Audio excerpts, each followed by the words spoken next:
This is big breaking emergency news. Trains have stopped across the country and shipping embargoes have been put in place. And this is compounding on top of the strikes we are already seeing at major U.S. ports that are now starting right now. It's midnight, it's officially Tuesday, and these strikes have started. So let's get into the details here really quick, guys. Please just hit that like and hit that subscribe. I'm posting multiple videos a day, keeping you guys updated on this big urgent news, and it just helps to get these warnings out. I appreciate that. This is what's happening. Union Pacific and Norfolk Southern, they are now issuing new train routes. All right, they're saying 48 different train routes for Norfolk Southern are being affected, and Union Pacific is also issuing embargoes for their trains and for trade. This is even affecting trade with Mexico now. All right, and this is affecting agriculture, the food supply. Farmers, over 200 agriculture organizations have sent a letter to the White House begging them to stop this strike because they are saying that it's stopping the whole supply chain for them. And all of that is on top of the strikes we are seeing too. Major US ports on the East Coast have shut down. They're officially on strike, 50,000 members, and they are not showing up to import or export any goods right now. So all the trains that are moving to the East Coast to bring containers to export out of the country have stopped. And also the trains that are moving from the East Coast to the West Coast, they have now been issued new routes to deal with these disruptions. They're going to have to do some funny business behind the scenes. They're going to have to offload some of these containers with trucks and then bring the trucks to the trains at different routes because they can no longer directly unload at the ports of entry, right? So this is what's happening here. It says rail backlogs are disrupting export trade between the United States and Mexico right now, and this is snarling agricultural supply chains as the fall harvest is underway. And over 200 agricultural organizations on Friday morning sent a letter to the White House telling them that, quote, imminent and severe shipping disruptions are going to happen from a potential work stoppage, right? Quote, imminent and severe shipping disruptions are going to happen of agricultural goods. And they're saying that they can't even get their crops around the country. They can't even get their crops to ship out. They can't get their crops over the border to Mexico. Mexico can't get crops into the US, and all the ports are shut down at the same time. This is a very bad situation and it's spiraling. All right.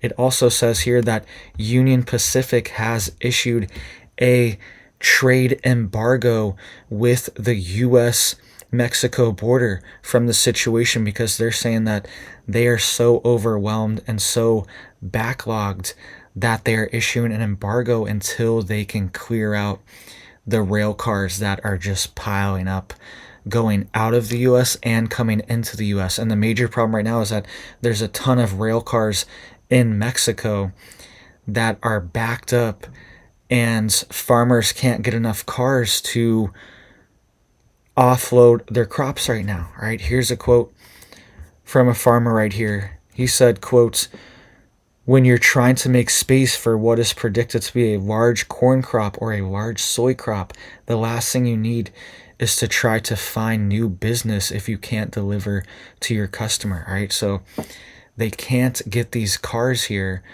because partly of this strike that's going on, because the rail lines have been closing down the past week or so. They've been preparing for this. All right.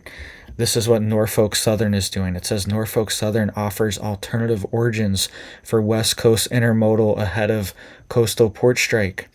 Norfolk Southern outlined in its recommended service making use of its inland intermodal terminals to originate international containers bound for Western markets, right? So they're saying they're creating new lines and new pathways to get to the West Coast from the East Coast ports, right? And to get these goods, the last amount of goods that are coming in, they're trying to get them over there because all of the trains are stopping and shutting down. It says winding down operations between these intermodal markets and ports affects over 48 different rail lines.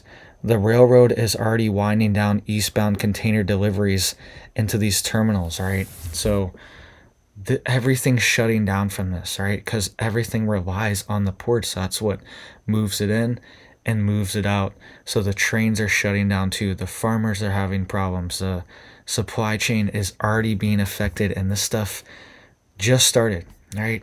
It also says here that Union Pacific and Berkshire Hathaway owned BNSF Railway have stopped issuing permits for grain shuttle trains to Mexico because of congestion and a growing backlog of loaded trains, according to Union Pacific's website and the U.S. Department of Agriculture, Ferromex.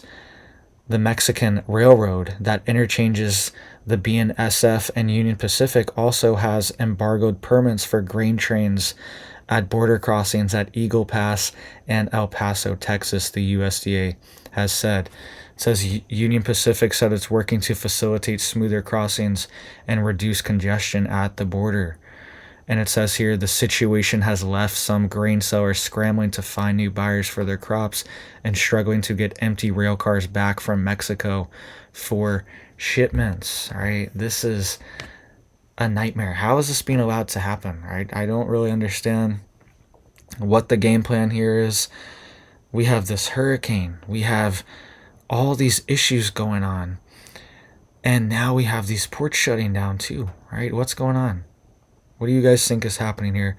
Let me know down below, and make sure you guys are stocked up too, right? Make sure you have plenty of preps, because we could see even food shortages from this, right? Most likely we're not going to see major shortages. We do grow a lot of our own food, but we could see certain items disrupted, and we could see prices go higher.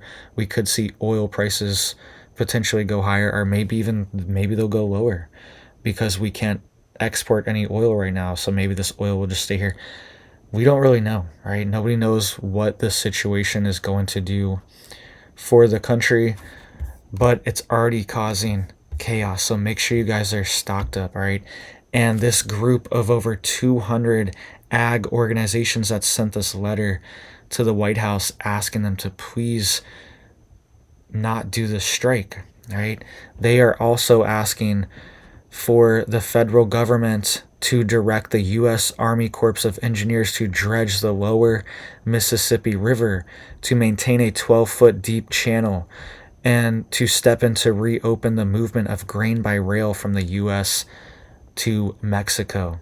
All right, so they're asking them. This situation's already happening on top of the strike, right? We have the strike, we have the port shut down, the rail lines are shut down too, and it's gonna take weeks. Every day that this goes by, it's gonna take 5 days, 3 to 5 days to a week, even depending on how bad it is, to recover.